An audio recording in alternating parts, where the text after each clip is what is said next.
I'm Dr. Lara, and welcome to another week of Channeled Angel Messages. So sit back, relax, and see what resonates for you.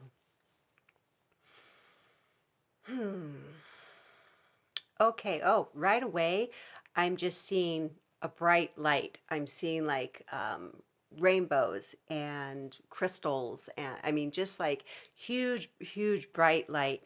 And the message here is that we're headed into a bright future.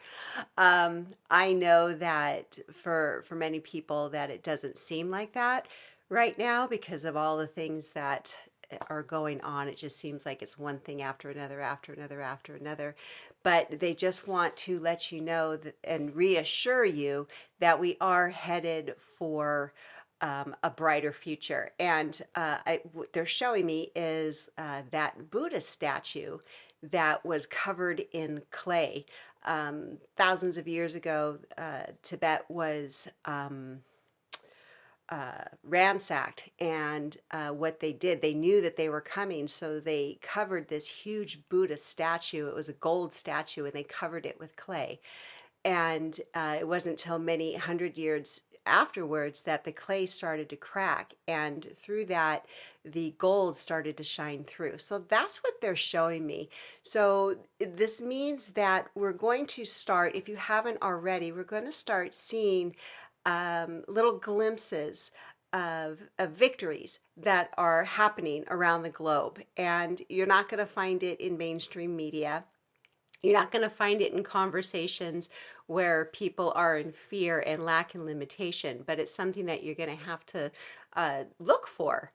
And just know that things are happening below the surface. That's what they're saying. All the surface stuff, it's just coming up to be cleared away, to wake more people up. But below the surface, there's definitely a lot of things that are percolating that are positive for humanity, for the planet, for our financial system, for our healthcare system. Like there's so many things that are going to be coming to light this year.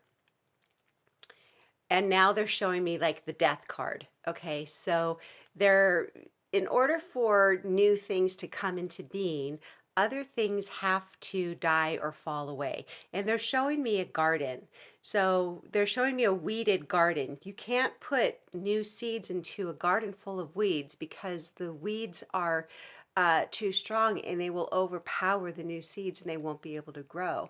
So basically, what's happening is we're weeding the garden. We're weeding the garden on a macro level and a micro level. If you haven't experienced it yet with the emotional upheaval, this is going to be happening quite a bit for a while.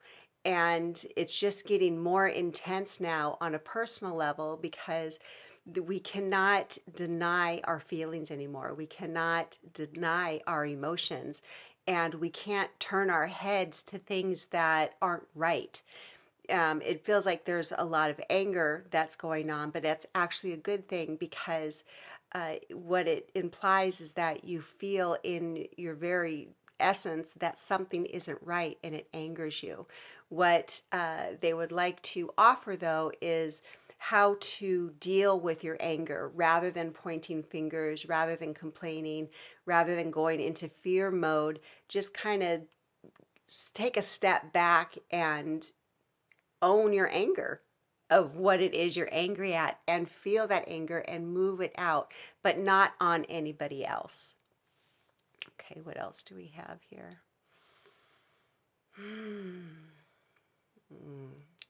I see a garden. I see a garden of flowers that are just, it's funny because it's like the Yellow Brick Road is what they're showing me. Poppies. But it's, oh, this is interesting. Okay, so it's a yellow brick road. And if you watch The Wizard of Oz, there's the yellow brick road, but on each side there's a field of poppies. And the poppies are opiates, and it makes Dorothy and her friends fall asleep. So what they're showing me is there's a lot of people that are walking on this yellow brick road, but there's still a lot of people that are still asleep. but not to worry, because as people that are awake in their spiritual nature that can see through the veil, as they are moving forward, their light is going to be shining on these people that are still asleep. And it doesn't necessarily mean that bad things have to happen in order for these people to wake up. Now is the time for people with the light consciousness within them to shine their light, to just be who you are. Don't be afraid of who you are, so you can shine your light on all these other people that can help wake them up. And they're just saying, trust your intuition, trust your emotions, trust your feelings. If something doesn't feel right, trust that. Okay, because there's going to be a lot of stuff that, still coming down the turnpike, and they're going to be pumping more fear, but just kind of observe it and feel what it is in your body. And if it doesn't resonate for you, trust that. Trust your emotions, trust your gut, trust your intuition. And the more that you do that, the stronger it will become.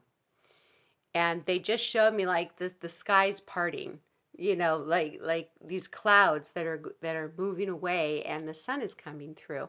And the message that I've heard and said many, many times before is, you don't have to wait for humanity to catch up in order for you to be happy. You can choose happiness. Happiness is a choice. And you don't have to base outside circumstances on your happiness. You can choose to be happy, and you can become an observer. And once you're able to do that, it feels like life is going to move a lot smoother for you when you can just observe what is happening rather than get caught up in the emotional turmoil. Okay, so those were the messages for today. I hope you enjoyed them, and I hope you have a blessed day. Thanks so much for listening.